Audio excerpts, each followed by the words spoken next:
most respected and Honorable Prime Minister of India, Sri Narendra Modi ji, my ministerial colleague, Sri Arjun Ram Meghwal ji, Srimati Meenakshi Lekhi ji, Mr.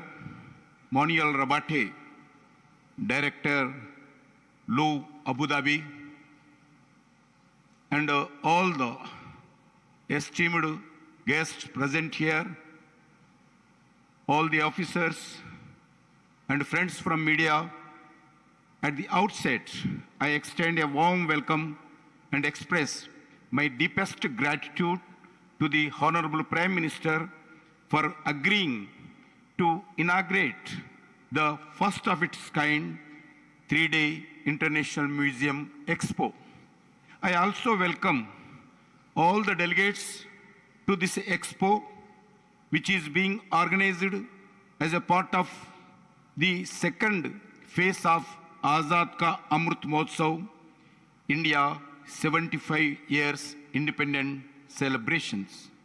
Also, to celebrate the 47th International Museum Day, on the 15th August 2022, Honorable Prime Minister Sri Narendra Modi ji, in his Independence Day address to the nation from Red Fort, spoken about Panchpran. Panchpran means the 5 resolves to make our country a developed nation by 2047. The year we are going to celebrate our 100 years independent celebrations. One of the 5 resolutions that the Honorable Prime Minister appealed about is to take pride in our heritage. Honorable Prime Minister, sir, taking your vision forward and under your guidance, the Ministry of Culture is striving to promote and preserve our rich cultural heritage, both tangible and intangible. In the last 9 years, Government of India, under your visionary leadership, sir, is constantly working on the theme of Vikas Bhi or Virasat Bhi. We are equally focused both on the Vikas, means development, and also on Virasat, preserving and promoting our rich cultural heritage. It is a matter of great pride for us this year 2023, in the year of India's G20 presidency, on the theme of 4 themes being deliberated upon under the cultural track is protection and restitution of cultural heritage. Prime Minister, sir, since 2014, under your vision, more than 145 museums have been new developed in India, which is 1/3 of the total museums developed by the Government of India in the last 75 years. In India, in private sector and government sector, we have 1,200 plus museums provide a wonderful window to our arts, crafts, technology, and ancient heritage. As per your vision, you newly established Prime Minister Museum, Pradhan Mantri Sangrahalaya in New Delhi is one such example where our rich historical past meets modern technology. Sir, you have time and again people of India to visit the museums, including in your Mann Ki Baat episode addressed to the nation, sir.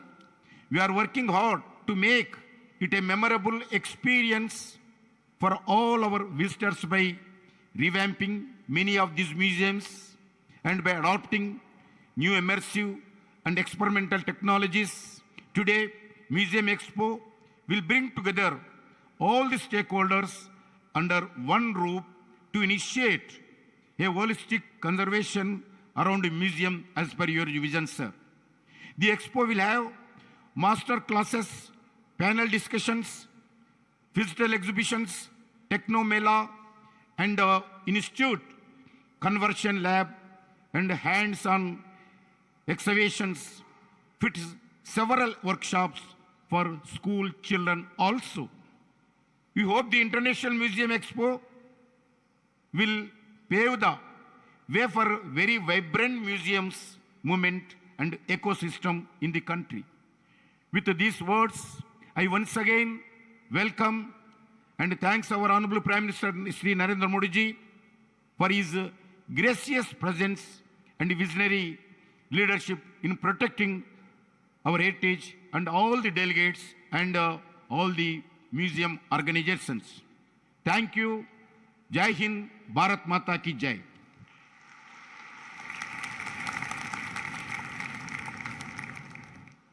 Thank you, Mr. Minister, sir, for your address. I now humbly request the Honorable Prime Minister to please do us the honor of unveiling and launching a few key components of the IME 2023. Ladies and gentlemen, if you've been wondering what this contraption is next to me, wonder no more as we request the Honorable Prime Minister to unveil the star element of the National Museum, a contemporary version of the bronze statuette of the dancing girl from the Sindhu Saraswati Sabhyata.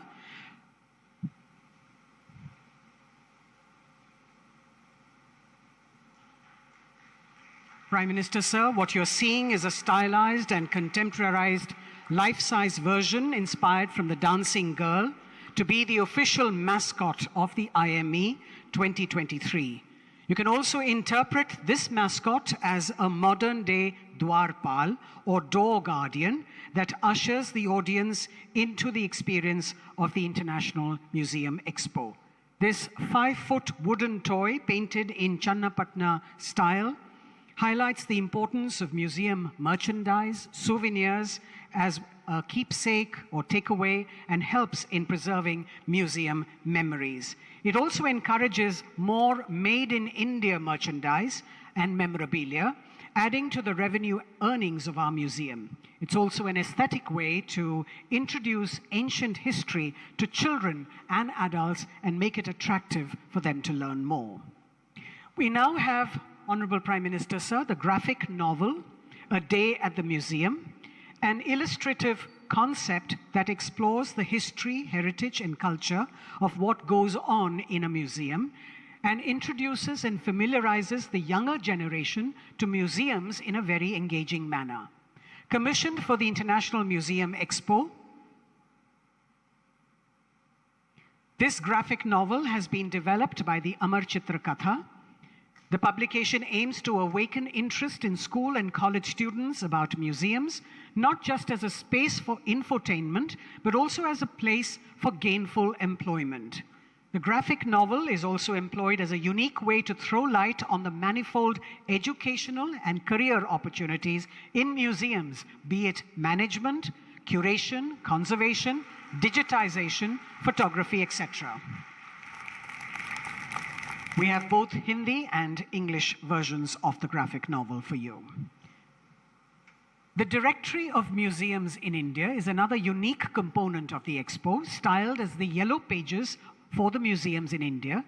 This directory provides a census of more than 1,200 museums across the country with facade photos and details of the year of establishment, core collections, opening hours, and visitor amenities. It is noteworthy to recall that the last attempt to provide a comprehensive database was in 2013 by a non-government entity, and there has been no updation since. This is the government's first attempt at making data on museums in the country easily accessible to the public, with a push towards making museums living spaces rather than just repositories of a static collection. We now have the illustrated museum cards to complement the Directory of Indian Museums and also popularize these repositories of history and culture. These cards, for ready reference, have also been designed. Each set consists of 52 cards and has been illustrated by hand with museum facades of iconic museums from India. This initiative is another way to introduce Indian museums to audiences at home and abroad, highlighting the vast number of cultural institutions. Each card has brief information about a particular museum, acting not only as an informal educational tool, but also as a keepsake souvenir.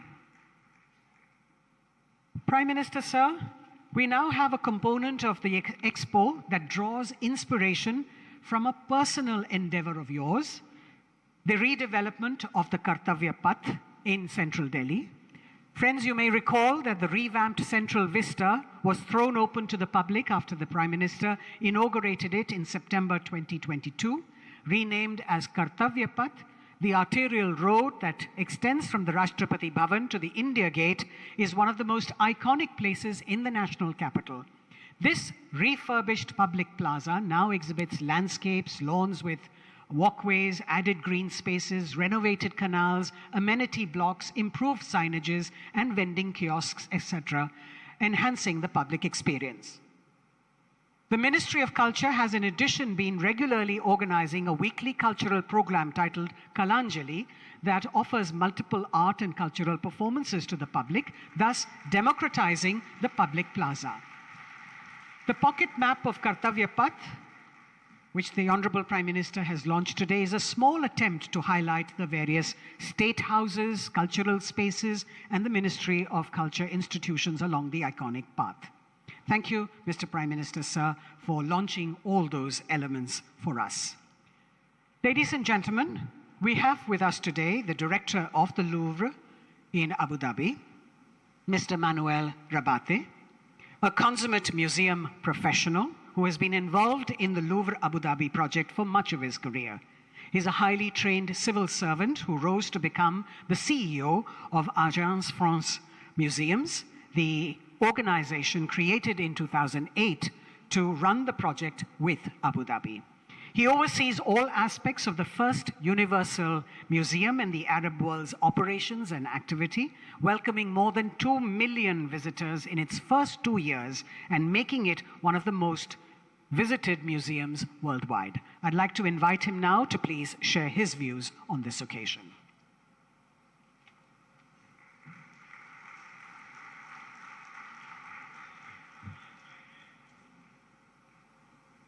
Namaste, Sabalrer, bonjour, good morning. For those who need translation, thanks to my accent, you will be able to mix channel 1 and channel 2 at the same time, French and English. Your Excellencies, honorable delegates, ladies and gentlemen, it is with great honor and gratitude that I stand in front of you today at the International Museum Expo 2023 in New Delhi. I want to congratulate for all the achievement that we have seen Shri Narendra Modi, the Honorable Prime Minister of India, for your unwavering support and commitment to the development of art and culture sector. I want to thank my colleagues and friends from the Ministry of Culture of India, Shri G. Kishan Reddy, Mr. Govind Mohant, and Mrs. Mugdha Singha, that I had the pleasure to welcome in Abu Dhabi a short while ago. For this moment, I would like to start with the profound wisdom of two visionary leaders who have left a strong mark on their nations and on the world.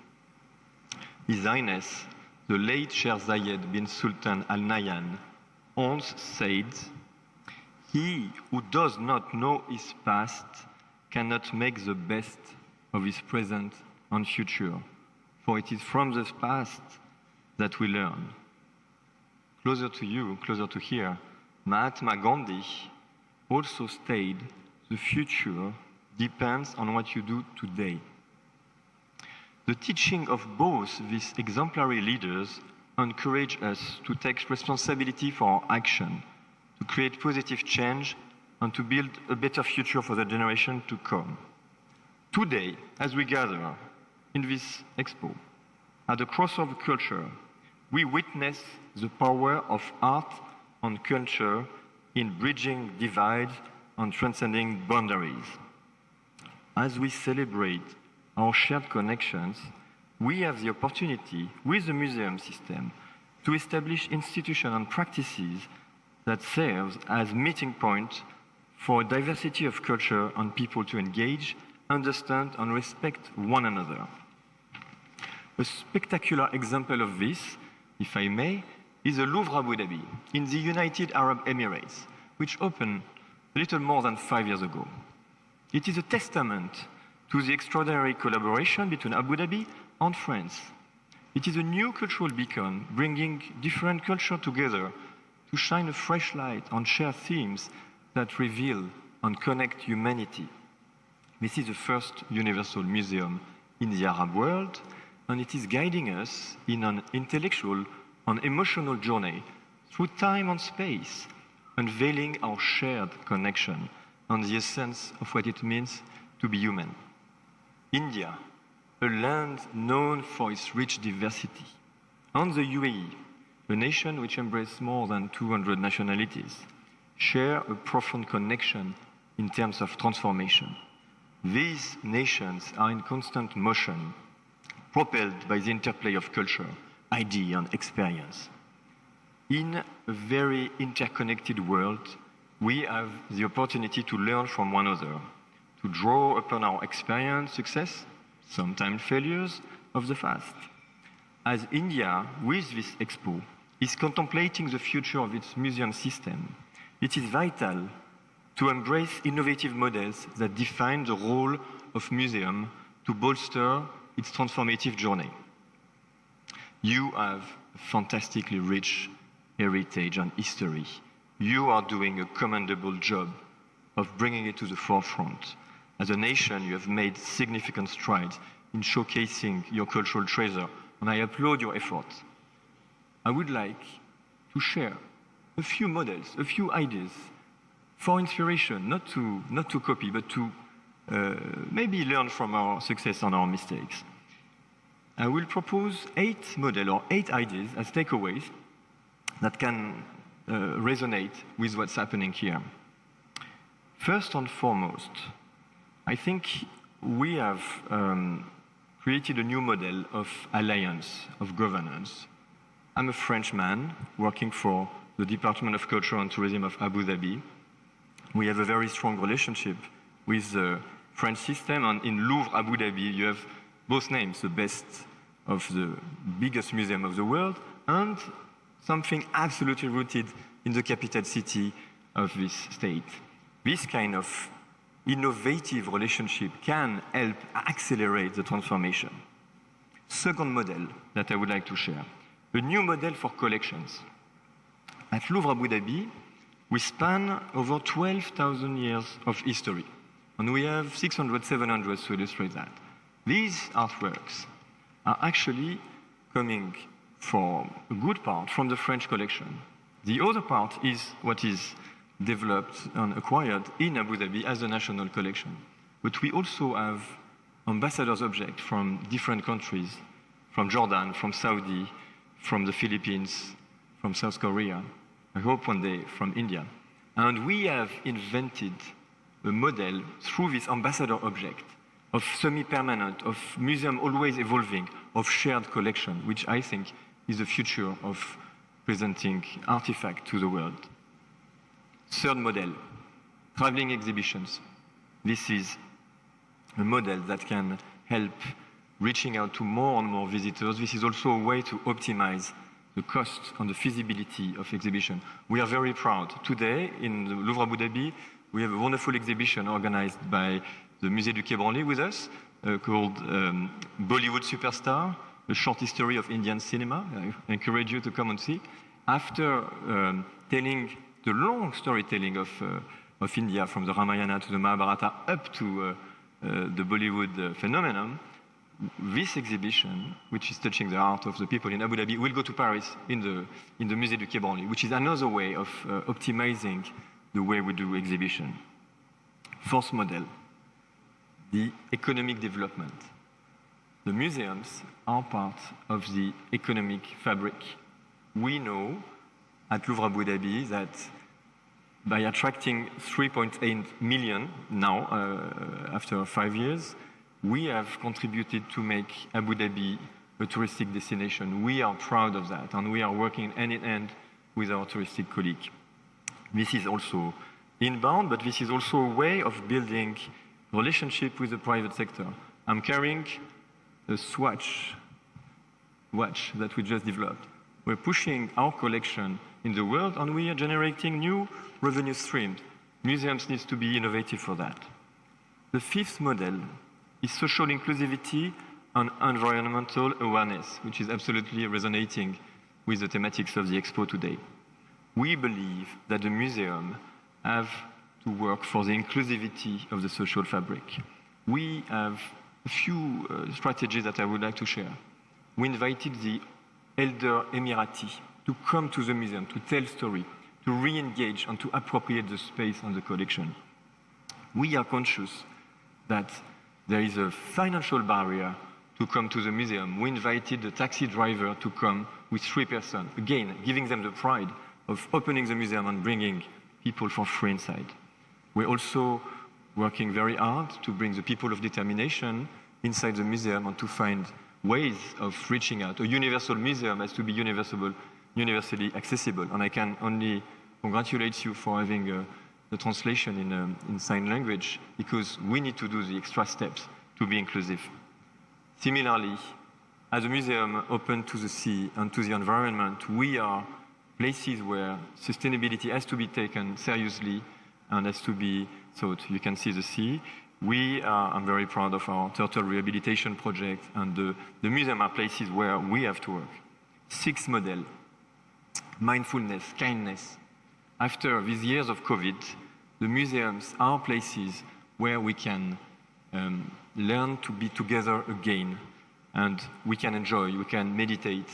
We are very proud at Louvre Abu Dhabi to give other ways to visit the museum. You can tour it in a kayak because we are on the sea.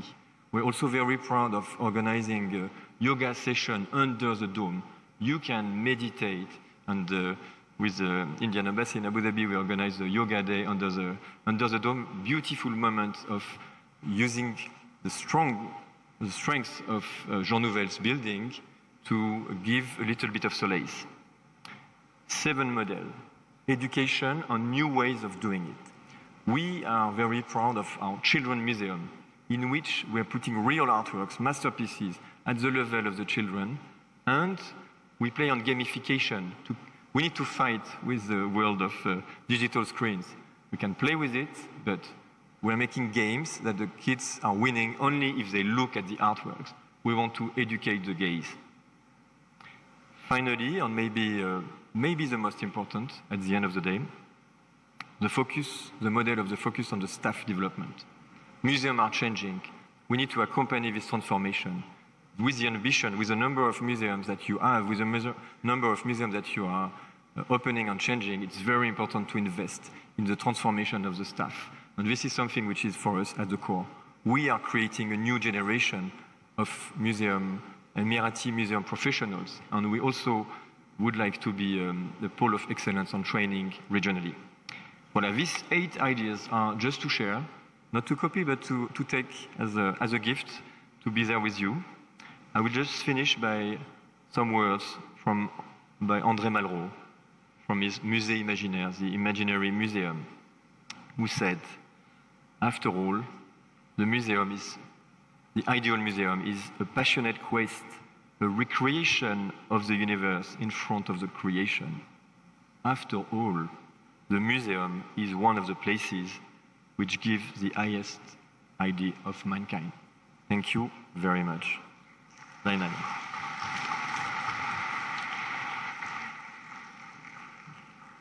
Thank you very much, Mr. Rabate. Honorable Prime Minister, sir, as part of the redevelopment of the Central Vista and as an aspirational undertaking, the Government of India has been working as per the Prime Minister's vision for the creation of the National Museum for the country, representing the over 5,000-year history. This museum is not just contemporary, but is futuristic, participatory, and using state-of-the-art new and emerging technologies in keeping with the times. All these efforts are in alignment with the Honorable Prime Minister's central thought of dedicating it to the people of the country and making it truly representative of the role that they play in making the nation. Named Yuge Yugin Bharat, which translates in English as Timeless, Eternal India, the new museum will depict the story of India's rich civilizational culture of more than 5,000 years, from the ancient times to 2047. So the Ministry of Culture is proud to present a virtual walkthrough of the upcoming museum at North and South Blocks that showcases the various sections or khands tracing the continuous history of our civilization. May I request the Honorable Prime Minister to please press on the remote, sir? And we will play out the film. You may also be aware that there have been 2 joint working group meetings with France to discuss collaboration on this project, and this matter will be discussed further with the French side on the sidelines of the Museum Expo to firm up the MOU. Bharat देश जहां दुनिया की सबसे बड़ी statue, सबसे बड़ा stadium और 10,000 feet ऊंचाई पर बनी विश्व की सबसे लंबी टनल है, इसी भारत देश में बनने जा रहा है विश्व का सबसे बड़ा संग्रहालय, युगे युगीन भारत राष्ट्रीय संग्रहालय। कोई भी देश तब तक आगे नहीं बढ़ सकता जब तक वो अपने इतिहास, अपनी विरासत, अपनी संस्कृति, उनके प्रति अगर वो गर्व करना नहीं जानता है। इस संग्रहालय में संकलित है हमारी युगों पुरानी गाथा।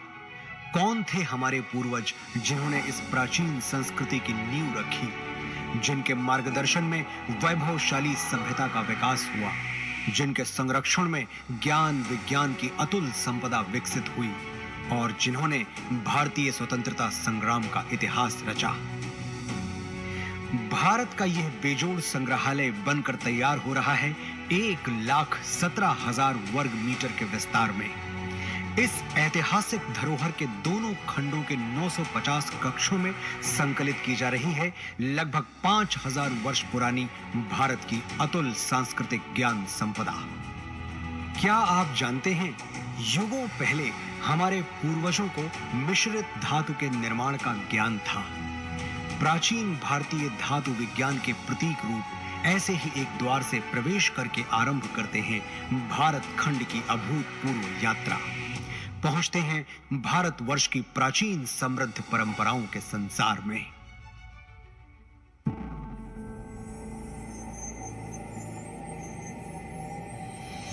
आश्चर्य होता है कि युगों पहले भारत में सुनियोजित नगर व्यवस्था विकसित हो चुकी थी।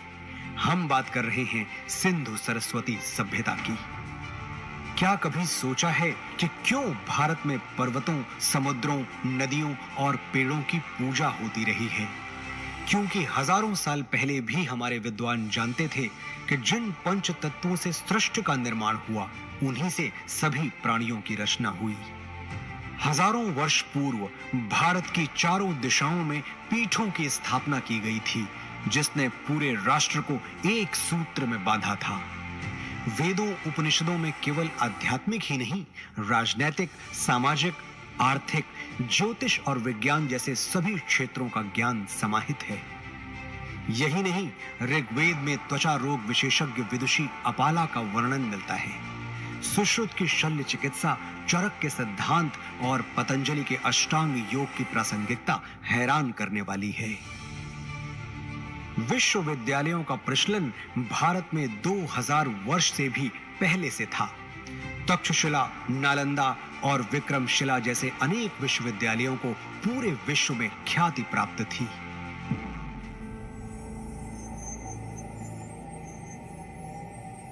वैभवशाली मौर्य साम्राज्य के उत्थान और विस्तार के साथ ही यहां सातवाहन, पल्लव और कुषाण, गुप्त वंश का स्वर्णिम काल, राष्ट्रकूट, चालुक्य, चेर, पांड्य वंशों और कश्मीर आदि के शासकों की गौरव गाथाएं संकलित हैं।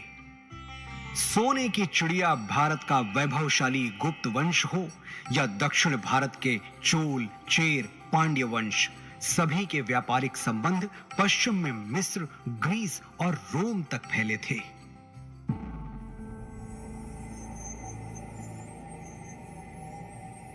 युग परिवर्तन के साथ अब प्रवेश करते हैं मध्यकाल में, जहां राजपूतों की शौर्य गाथा के साथ सल्तनत और मुगल युग का इतिहास संकलित है। चौहान, प्रतिहार, परमार, सोलंकी, सिसोदिया और राजपूत राजाओं की केवल शौर्य गाथाएं ही प्रसिद्ध नहीं थीं, बल्कि उनके संरक्षण में कला, शिल्प, संस्कृति का भी अभूतपूर्व विकास हुआ।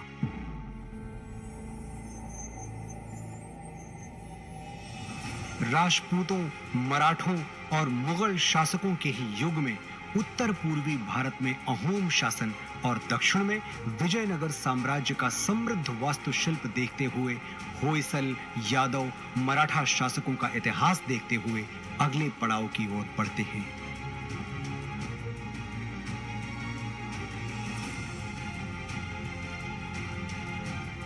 बढ़ते हैं परिवर्तन के उस दौर की ओर जब ईस्ट इंडिया कंपनी को भारत में व्यापार की अनुमति मिली।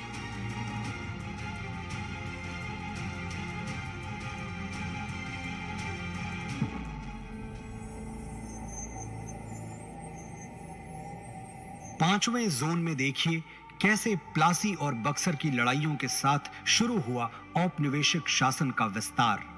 1760 से ही देश के सन्यासियों और फकीरों ने ब्रिटिश ईस्ट इंडिया कंपनी से आजादी पाने के लिए ऐसा मोर्चा संभाला जिसे कंपनी 40 साल तक दबा नहीं सकी। और 1857 के प्रथम स्वतंत्रता संग्राम के बाद हर वर्ग के लोग अपने अपने ढंग से आजादी की लड़ाई में आहुति देने उतर पड़े। लगभग 2 शताब्दी लंबे भारत के स्वाधीनता संग्राम की गाथाएं यहां संकलित हैं।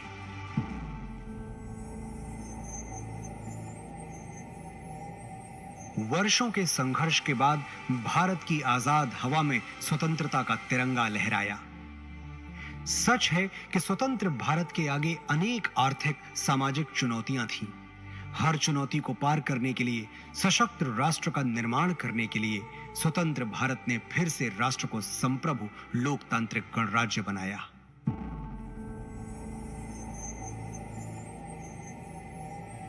विज्ञान और प्रौद्योगिकी में आधुनिक भारत नई ऊंचाइयां छू रहा है। नई दिशाओं में नव प्रयोगों से नए आयाम तय कर रहा है। राष्ट्र को सुरक्षित बनाने के नित नए प्रयास सतत जारी हैं। रक्षा के क्षेत्र में भी भारत आत्मनिर्भर बन रहा है। अंतरिक्ष विज्ञान में ऊंची उड़ान, दिन प्रतिदिन बढ़ता डिजिटल संसार, चिकित्सा के क्षेत्र में अद्वितीय योगदान, दिनों दिन होता आर्थिक व्यापारिक विस्तार, शिक्षा का उत्थान प्रसार इस जोन के अन्य कक्षों में क्रमशः संकलित है। आज जब हम आजादी के अमृत काल से शताब्दी वर्ष की ओर अग्रसर हो रहे हैं, भारत के अतीत की अनमोल विरासत, वर्तमान के अथक प्रयासों और भविष्य की झलकियों की कहानियां समेटे बनने जा रहा है विश्व का यह सबसे विशाल संग्रहालय, युगे युगीन भारत राष्ट्रीय संग्रहालय।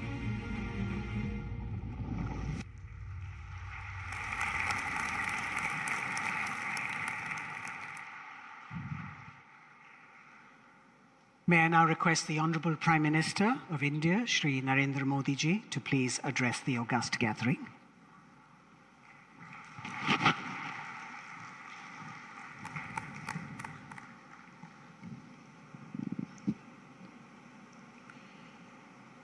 कैबिनेट में मेरे सहयोगी श्री जी किशन रेड्डी जी, मीनाक्षी लेखी जी, अर्जुन राम मेघवाल जी, लू म्यूजियम के निर्देशक मैनुअल रबाते जी, दुनिया के अलग अलग देशों से आए अतिथिगण, अन्य महानुभाव, देवी और सज्जनों, आप सभी को इंटरनेशनल म्यूजियम डे की बहुत बहुत शुभकामनाएं।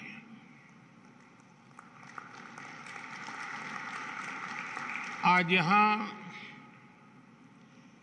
म्यूजियम वर्ल्ड के दिग्गज जुटे हुए हैं।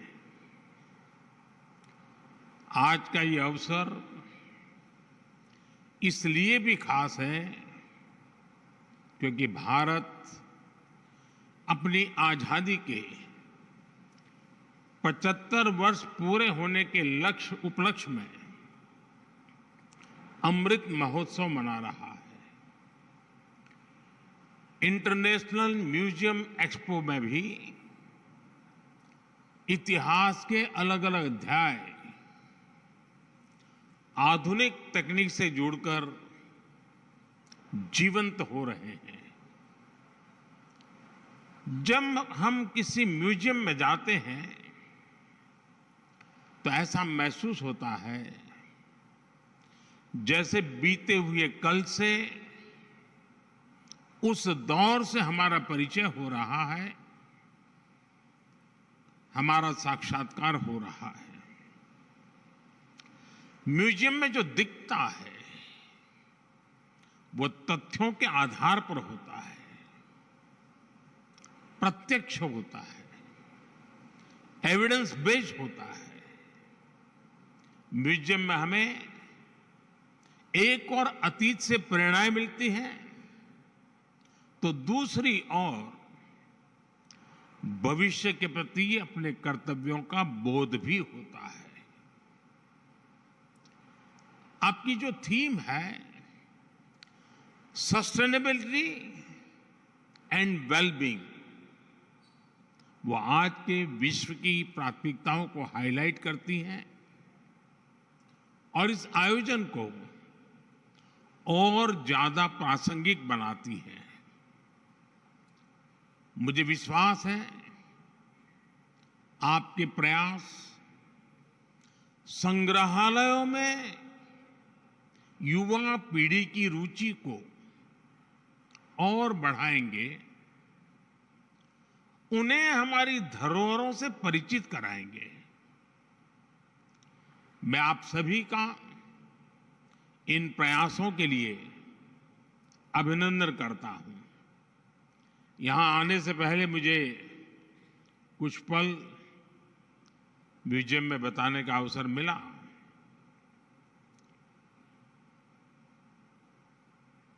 हमें कई कार्यक्रमों में जाने का अवसर आता है, सरकारी, गैर सरकारी,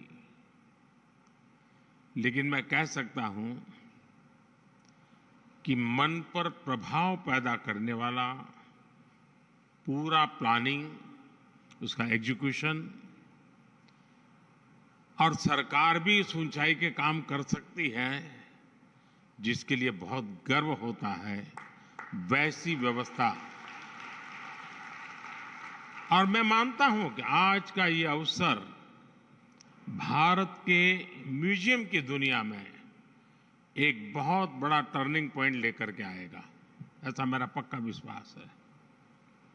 साथियों, गुलामी के सैकड़ों वर्षों के लंबे कालखंड ने भारत का एक नुकसान ये भी किया कि हमारी लिखित अलिखित बहुत सारी धरोहर नष्ट कर दी गई। कितनी ही पांडुलिपियां, कितने ही पुस्तकालय गुलामी के कालखंड में जला दिए गए, तबाह कर दिए गए। ये सिर्फ भारत का नुकसान नहीं हुआ है, ये पूरी दुनिया का, पूरी मानव जात का नुकसान हुआ है। दुर्भाग्य से आजादी के बाद अपनी धरोहरों को संरक्षित करने के जो प्रयास होने चाहिए थे वो उतने हो नहीं पाए। लोगों में धरोहरों के प्रति जागरूकता की कमी ने इस क्षति को और ज्यादा बढ़ा दिया और इसलिए आजादी के अमृतकाल में भारत ने जिन पंच प्राणों की घोषणा की है उनमें प्रमुख है अपनी विरासत पर गर्व। अमृत महोत्सव में हम भारत की धरोहरों को संरक्षित करने के साथ ही नया कल्चरल इंफ्रास्ट्रक्चर भी बना रहे हैं। देश के इन प्रयासों में स्वतंत्रता संग्राम का इतिहास भी है और हजारों वर्षों की सांस्कृतिक विरासत भी है। मुझे बताया गया है कि आपने इस आयोजन में लोकल और रूरल म्यूजियम पर विशेष महत्व दिया है। भारत सरकार भी लोकल और रूरल म्यूजियम को संरक्षित करने के लिए एक विशेष अभियान चला रही है।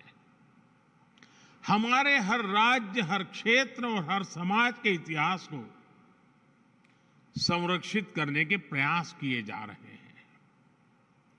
हम स्वाधीनता संग्राम में अपनी ट्राइबल कम्युनिटी के योगदान को अमर बनाने के लिए 10 विशेष म्यूजियम्स भी बना रहे हैं। मैं समझता हूं कि पूरे विश्व में एक ऐसी अनूठी पहल है जिसमें ट्राइबल डाइवर्सिटी की इतनी व्यापक झलक दिखने वाली है। नमक सत्याग्रह के दौरान महात्मा गांधी जिस पथ पर चले थे, उस दांडी पथ को भी संरक्षित किया गया है। जिस स्थान पर गांधी जी ने नमक कानून तोड़ा था, वहां आज एक भव्य मेमोरियल बना हुआ है। आज देश और दुनिया से लोग दांडी कुटीर देखने गांधीनगर आते हैं। हमारे संविधान के मुख्य शिल्पी बाबा साहब आंबेडकर का जहां महापरिनिर्वाण हुआ, वो स्थान दशकों से बदहाल था। हमारी सरकार ने इस स्थान को दिल्ली में 5 अलीपुर रोड को नेशनल मेमोरियल में परिवर्तित किया है। बाबा साहब के जीवन से जुड़े पंचतीर्थ, महू में जहां उनका जन्म हुआ, लंदन में जहां वो रहे, नागपुर में जहां उन्होंने दीक्षा ली, मुंबई की चैत्य भूमि जहां उनकी समाधि है, ऐसे स्थानों का भी विकास किया जा रहा है। भारत की 580 से ज्यादा रियासतों को जोड़ने वाले सरदार साहब की गगनचुंबी प्रतिमा स्टैच्यू ऑफ यूनिटी आज देश का गौरव बनी हुई है। स्टैच्यू ऑफ यूनिटी के भीतर भी एक म्यूजियम बना हुआ है। चाहे पंजाब में जलियांवाला बाग हो, गुजरात में गोविंद गुरु जी का स्मारक हो, यूपी के वाराणसी में मान महल म्यूजियम हो, गोवा में म्यूजियम ऑफ क्रिश्चियन आर्ट हो, ऐसे अनेक स्थानों को संरक्षित किया गया है। म्यूजियम से जुड़ा एक और अनूठा प्रयास भारत में हुआ है। हमने राजधानी दिल्ली में देश के सभी पूर्व प्रधानमंत्रियों की यात्रा और योगदान को समर्पित पीएम म्यूजियम बनाया है। आज पूरे देश से लोग आकर पीएम म्यूजियम में आजादी के बाद की भारत की विकास यात्रा के साक्षी बन रहे हैं। मैं यहां आए अपने अतिथियों से विशेष आग्रह करूंगा कि एक बार इस म्यूजियम को भी अवश्य देखें। साथियों, जब कोई देश अपनी विरासत को सहेजना शुरू कर देता है तो उसका एक और पक्ष उभर कर सामने आता है। ये पक्ष है दूसरे देशों के साथ संबंधों में आत्मीयता। जैसे कि भगवान बुद्ध के महापरिनिर्वाण के बाद भारत ने उनके पवित्र अवशेषों को पीढ़ी दर पीढ़ी संरक्षित किया है और आज वो पवित्र अवशेष भारत ही नहीं, दुनिया के करोड़ों बौद्ध अनुयायियों को एक साथ जोड़ रहे हैं। अभी पिछले वर्ष ही हमने बुद्ध पूर्णिमा के अवसर पर 4 पवित्र अवशेषों को मंगोलिया भेजा था। वो अवसर पूरे मंगोलिया के लिए आस्था का एक महापर्व बन गया था। बुद्ध के जो रिलिक्स हमारे पड़ोसी देश श्रीलंका में है। बुद्ध पूर्णिमा के अवसर पर उन्हें भी यहां कुशीनगर लाया गया था। ऐसे ही गोवा में सेंट क्वीन केटेवान के पवित्र अवशेषों की धरोहर भी भारत के पास संरक्षित है। मुझे याद है जब हमने सेंट क्वीन केटेवान के रेलिक्स को जॉर्जिया भेजा था तो वहां कैसे राष्ट्रीय पर्व का माहौल बन गया था। उस दिन जॉर्जिया ने अनेकों नागरिकों वहां के सड़कों पर एक बड़ा मेले जैसा माहौल हो गया था, उमड़ पड़े थे। यानी हमारी विरासत वैश्विक एकता, वर्ल्ड यूनिटी का भी सूत्रधार बनती है और इसलिए इस विरासत को संजाने वाले हमारे म्यूजियम्स की भूमिका भी और ज्यादा बढ़ जाती है। साथियों, जैसे हम परिवार में साधनों को आने वाले कल के लिए जोड़ते हैं, वैसे ही हमें पूरी पृथ्वी को एक परिवार मानकर अपने संसाधनों को बचाना है। मेरा सुझाव है कि हमारे म्यूजियम्स इन वैश्विक प्रयासों में एक्टिव पार्टिसिपेंट्स बने। हमारी धरती ने बीती सदियों में कई प्राकृतिक आपदाएं झेली है। इनकी स्मृतियां और निशानियां आज भी मौजूद है। हमें ज्यादा से ज्यादा म्यूजियम इन निशानियों की, इनसे जुड़ी तस्वीरों की गैलरी की दिशा में सोचना चाहिए। हम अलग अलग समय में धरती की बदलती तस्वीर का चित्रण भी कर सकते हैं। इससे आने वाले समय में लोगों में पर्यावरण के प्रति जागरूकता बढ़ेगी। मुझे बताया गया है कि इस एक्सपो में गैस्ट्रोनोमिक एक्सपीरियंस के लिए भी स्पेस बनाया गया है। यहां आयुर्वेद और मिलेट्स, श्री अन्न पर आधारित व्यंजनों का अनुभव भी लोगों को मिलेगा। भारत के प्रयासों से आयुर्वेद और मिलेट्स, श्री अन्न दोनों ही इन दिनों एक ग्लोबल मूवमेंट बन चुके हैं। हम श्री अन्न और अलग अलग वनस्पतियों के हजारों वर्ष की यात्रा के आधार पर भी नए म्यूजियम बना सकते हैं। इस तरह के प्रयास इस नॉलेज सिस्टम को आने वाली पीढ़ियों तक पहुंचाएंगे और उन्हें अमर बनाएंगे।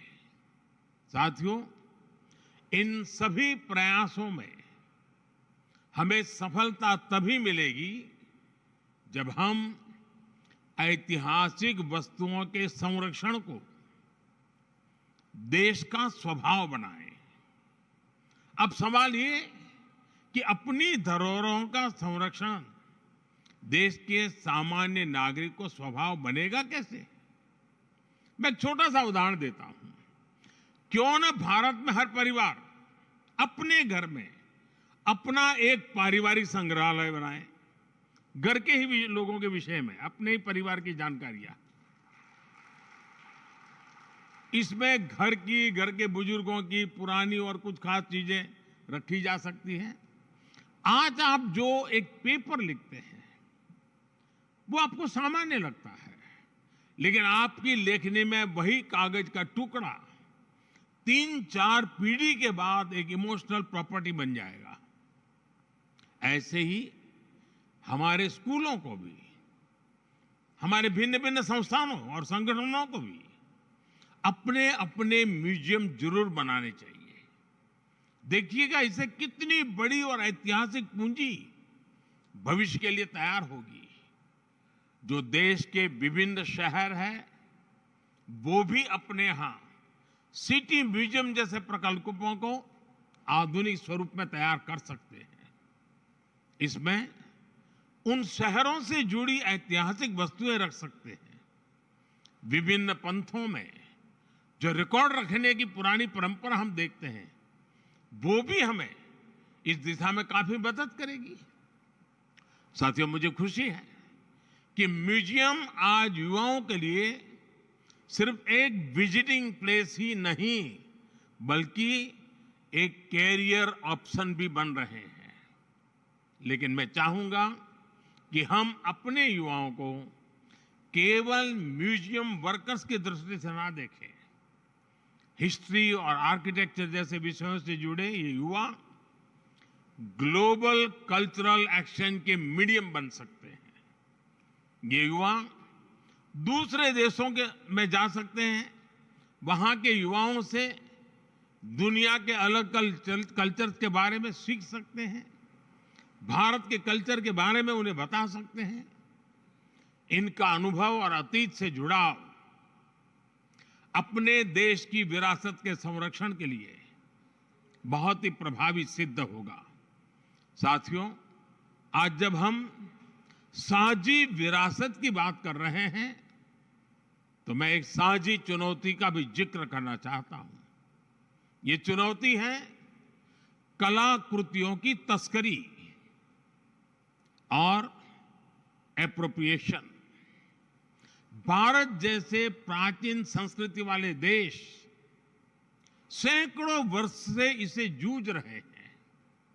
आजादी के पहले और आजादी के बाद भी हमारे देश से अनेकों कलाकृतियां अनएथिकल तरीके से बाहर ले जाई गई।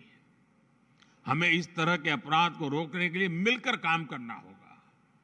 मुझे खुशी है कि आज दुनिया भर में भारत की बढ़ती साख के बीच अब विभिन्न देश भारत को उसकी धरोहर लौटाने लगे हैं।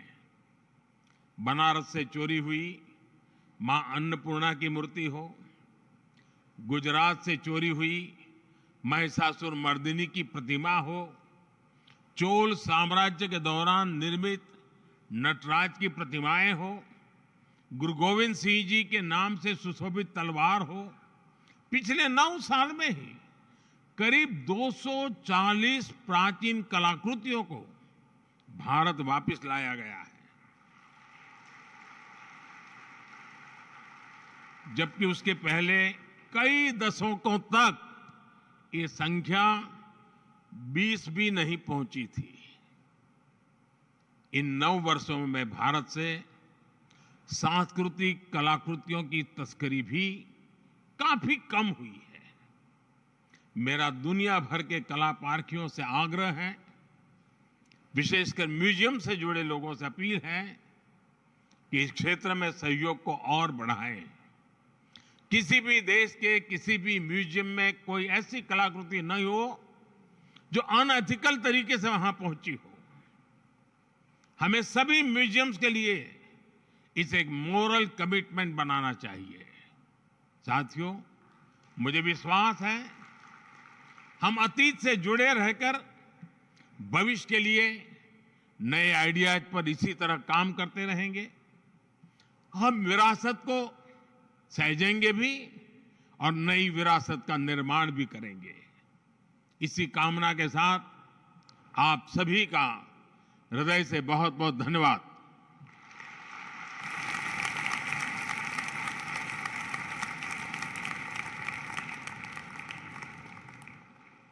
Thank you very much, Honorable Prime Minister, sir. Ladies and gentlemen, we've come to the close of